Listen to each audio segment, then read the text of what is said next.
Assalamualaikum warahmatullahi wabarakatuh. Perkenalkan, nama saya Devi Yunitia Ramadhani dengan NIM J1A118212 dari Fakultas Kesehatan Masyarakat Universitas Halu Oleo angkatan 2018. Baiklah, yang pertama, definisi COVID-19.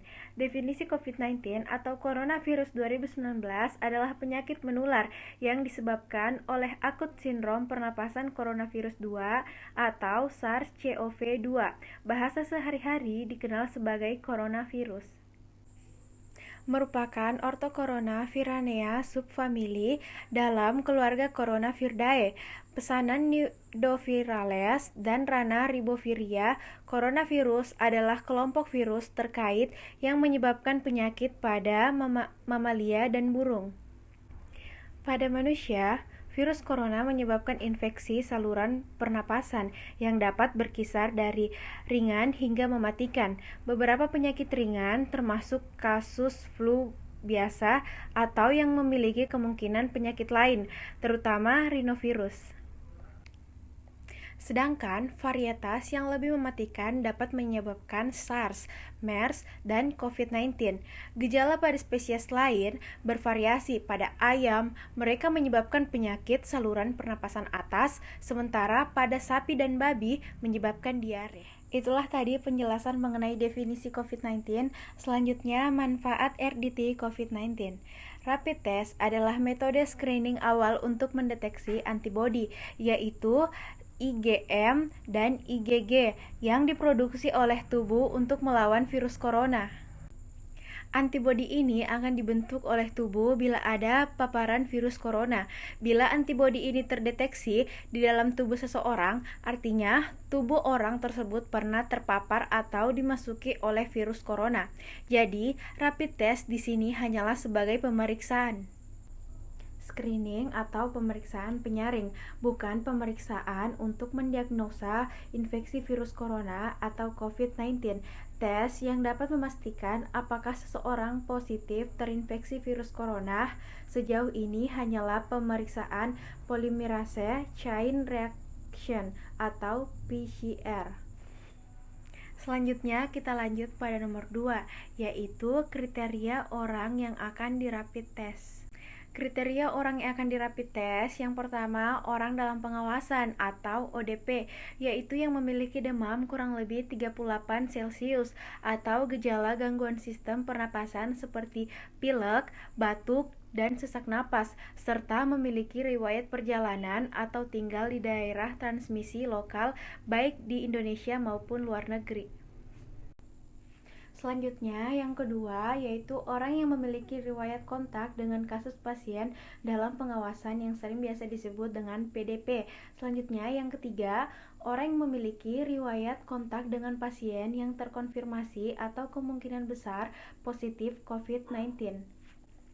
Selanjutnya, masyarakat dengan risiko tertular paling tinggi seperti petugas kesehatan di rumah sakit yang menangani COVID-19. Dan yang terakhir adalah masyarakat yang bekerja di puskesmas atau klinik seperti masyarakat dengan profesi yang interaksi sosialnya tinggi seperti TNI, polisi, publik, ulama, petugas bandara, dan pedagang di pasar. Itulah tadi penjelasan mengenai kriteria orang yang akan di rapid test. Selanjutnya kita lanjut pada nomor 3, yaitu alat dan bahan pemeriksaan atau RDT dan APD COVID-19. Baiklah, alat yang digunakan yang pertama adalah alat Rapid Diagnostic Test. Yang kedua, jarum lencet. Yang ketiga, tes alat pelindung diri atau APD lengkap bagi petugas kesehatan. Yang keempat, pipet. Yang kelima, kapas. Yang keenam, microchip. Selanjutnya bahan. Yang pertama, darah 2-3 tetes. Yang kedua, larutan buffer. Yang ketiga, alkohol. Itulah tadi alat dan bahan pemeriksaan atau RDT dan APD COVID-19. Selanjutnya kita lanjut pada nomor 4, yaitu tata laksana atau tahapan pemeriksaan COVID-19. Tata laksana atau tahapan pemeriksaan COVID-19 yang pertama, terlebih dahulu digunakan alat pelindung diri atau APD seperti sarung tangan dan masker. Kedua, dilepaskan rapid test dari kantong yang disegel, kemudian pijat ujung jari untuk mendorong aliran darah. Selanjutnya, lalu digunakan alkohol untuk disinfeksi. Lalu sampel darah diambil sedikit dari ujung jari menggunakan lancet. Kemudian cairan tersebut diteteskan ke dalam rapid test. Kemudian cairan di reagen akan diteteskan ke dalam tempat yang sama. Kemudian tunggu 10 hingga 15 menit. Lalu, hasil akan tampak dilihat berupa garis. Jika hasilnya positif, maka ada kemungkinan bahwa orang tersebut sedang terkena infeksi virus. Maka, orang tersebut memerlukan pemeriksaan lanjut berupa pemeriksaan swab, tenggorokan, dan hidung. Selanjutnya, hasil swab-lah yang menjadi tolak ukur apakah orang tersebut positif COVID-19 atau tidak. Itulah tadi tata laksanaan atau tahapan pemeriksaan COVID-19. Selanjutnya, kita lanjut pada cara analisa hasil pemeriksaan IRDT COVID-19.